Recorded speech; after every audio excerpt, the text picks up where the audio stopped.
오늘 우리에게 주신 하나님 말씀은 에스더 6장 10절 말씀입니다.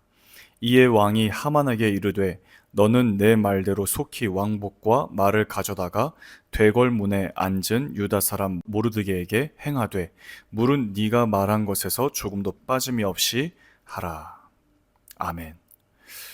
오늘 본문은 어떤 한편의 정말 장황한 이 역사 드라마를 보는 것 같습니다. 주인공은 하나님이시고 그 조연은 모르드게와 에스더, 그리고 아하수에로 왕, 악역은 하만입니다. 사람은 누구나 자신의 계획을 세우고 그것을 소중히 여기면서 그 계획이 이루어지기를 기다리고 또 노력합니다. 그러나 정말 중요한 것은 그 계획이 나의 계획이냐 아니면 하나님의 뜻이냐라는 것입니다. 나의 계획에만 몰입할 것이 아니라 하나님의 뜻이 무엇이며 하나님의 계획이 실현되는 것을 우리가 더욱 중요하고 소중하게 여겨야 한다는 것입니다. 오늘 본문에서는 하나님의 계획보다 자신의 계획에 몰입하는 한 사람, 바로 하만의 계획이 구체적으로 소개되고 있습니다. 그는 바사 제국에서 왕을 제외하고는 가장 높은 지위에 올라 있는 사람이었습니다. 에스더 왕후도 왕이 불러야만 왕 앞에 나아갈 수 있었지만 하만은 언제라도 왕 앞에 갈 수 있는, 또 심지어는 한밤중이라도 달려갈 수 있는 그런 특권을 가진 사람이었습니다. 그는 이미 성공한 사람이었지만 거기에 만족하지 않았습니다. 더 큰 성공, 더 오래가는 권력, 더 훌륭한 자기 영광을 취하는 것에 굉장히 몰입해 있었던 사람이었습니다. 그 과정에서 유다 민족을 멸절하려는 음모를 꾀한 것입니다. 하만은 여러 가지 준비를 하게 되는데 3장 9절 말씀 보게 되면 먼저 왕에게 은 1만 달란트를 준비해서 바칩니다. 이렇게 말씀합니다. 왕이 옳게 여기시거든 조서를 내려 그들을 진멸하소서. 내가 은 1만 달란트를 왕의 일을 맡은 자의 손에 맡겨 왕의 금고에 드리리이다 하니. 또 하만은 끊임없이 인간적인 방법들을 모색합니다. 오늘 본문 6장 6절에서 9절까지 말씀입니다. 하만이 들어오자 왕이 그에게 물었습니다. 내가 크게 높여주고 싶은 사람이 있는데 그 사람에게 어떻게 해주면 좋겠소? 하만은 속으로 왕이 높여주고 싶은 사람이 나 말고 또 누가 있을까라고 생각하여 이렇게 대답했습니다.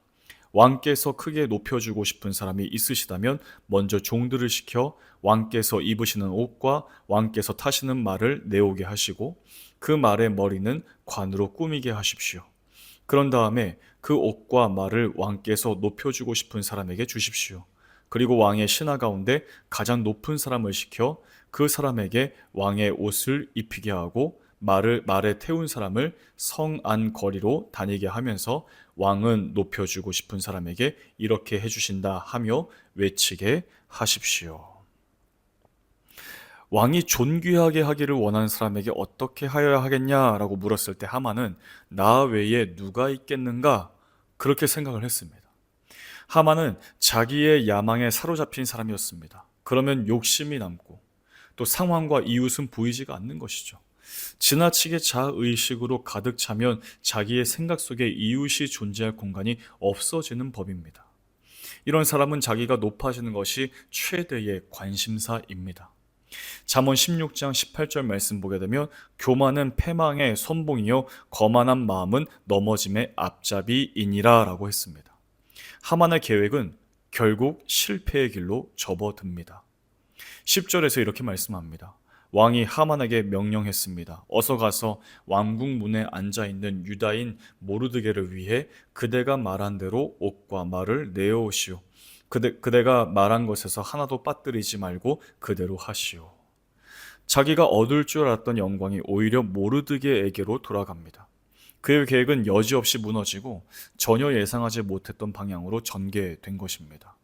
12절과 13절입니다. 그런 뒤에 모르드게는 다시 왕궁 문으로 돌아갔습니다. 하만은 당황하고 부끄러워 얼굴을 가린 채 서둘러 집으로 갔습니다. 하만은 아내 세레스와 모든 친구들에게 자기에게 일어난 일을 빠짐없이 이야기했습니다. 하만의 아내와 그의 친구들이 말했습니다. 당신은 유다인인 모르드게 앞에서 무릎을 꿇었으니 이제 그에게 맞서 이길 수 없어. 계속 맞서려 한다면 당신은 틀림없이 망할 것이요. 대세가 다른 방향으로 흘러가고 있다는 것을 그의 가족과 측근들도 깨닫기 시작했습니다. 하지만 이미 돌이킬 수 없는 길이었습니다. 오늘 등장인물 네 사람 가운데 그 누구도 하나님의 계획을 다 알지 못했습니다. 하나님도 하만도 하나님의 계획을 몰랐고 모르드게와 에스더도 알지 못했고 심지어는 큰 권력을 가진 왕도 하나님의 계획을 알 수 없었습니다. 오직 하나님만이 이 모든 역사의 주관자이시며 하나님께서 이끌어 가십니다.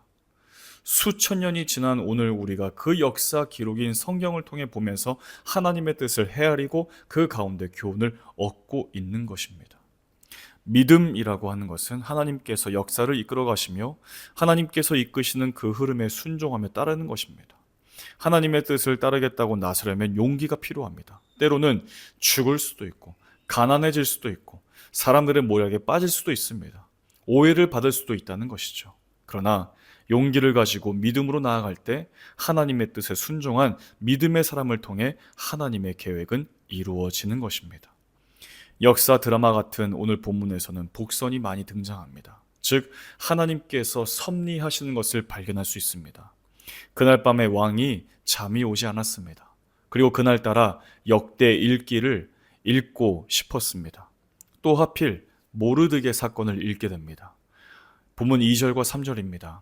그 일지에는 왕궁 문을 지키던 왕의 두 내시인 빅다나와 데레스가 왕을 죽이려 한 음모를 모르드게가 일러 주었다는 내용이 적혀 있었습니다. 왕이 물었습니다. 이 일을 한 모르드게에게 어떤 영광과 상을 주었느냐? 신하들이 대답했습니다. 아무것도 주지 않았습니다. 그래서 왕이 그 사건의 후속 조처에 대해 관심을 가졌던 것입니다. 그래서 누가 뜰에 있느냐라고 하니 마침 하만이 한밤중에 밖에 와서 대기하고 있었던 것이죠. 그리고 왕이 내릴 상이 자기에게로 돌아올 것이라고 착각하고 왕과 같은 수준의 높은 영광을 요청했는데 정작 그 영광은 자신의 정적인 모르드게가 누리게 된 것입니다. 놀라운 복선이고 하나님의 간섭하시는 손길이고 그리고 하나님의 섭리입니다. 사랑하는 성도 여러분, 이런 기막힌 반전은 오늘 우리의 삶에도 계속해서 일어나고 있습니다. 한치의 오차도 없이 이끄시는 그 하나님을 두렵고 떨리는 마음으로 섬기며 순종하며 오직 하나님만을 경외하며 살아가는 우리 모두가 되시기를 주님의 이름으로 축복합니다. 기도하겠습니다. 하나님, 오늘 본문을 통해 하만의 모습을 보게 됩니다. 굉장히 교만하고 자기의 의가 높고 정말 더 많은 것을 취하려고 하는 그런 욕망에 붙들린 그 모습을 보게 됩니다. 그런 모든 일들이 하나님의 뜻에 전혀 반대편을 행하고 있음을 우리가 말씀을 통해서 보게 됩니다. 하나님, 정말 우리의 모든 삶 가운데에서 언제나 하나님의 뜻을 위한 일에 정말 우리의 모든 것을 맡겨드릴 수 있는 믿음을 주시고 그 믿음을 앞세운 용기를 가지고 우리에게 주어진 삶을 넉넉히 승리하며 나아가는 우리의 삶이 될 수 있도록 인도하여 주시옵소서. 우리 발리아님 교회가 오직 하나님의 영광을 드러내는 아름다운 교회가 될 수 있기를 원합니다. 이곳 발리 땅 가운데에서 수많은 그 힌두 사상을 숭배하는 이들 가운데 하나님의 놀라우신 역사를 증거하는 교회가 될 수 있도록 도와주시고 또 특별히 이곳 이 발리 교민 사회를 살고 있는 많은 분들에게 오직 우리 주 예수 그리스도의 놀라운 복음을 전파하는 아름다운 교회로서 쓰임받을 수 있도록 날마다 함께하여 주시옵소서. 우리 발리안교회 모든 성도들 또 모든 가정들 모든 생활 가운데 하나님께서 날마다 개입하시고 간섭하시사 오늘 본문에서 말씀하신 놀라운 일들이 우리의 삶에도 오늘 이루어지는 것을 바라보게 하여 주시옵소서. 모든 말씀 우리 주 예수 그리스도 이름으로 간절히 기도하옵나이다. 아멘.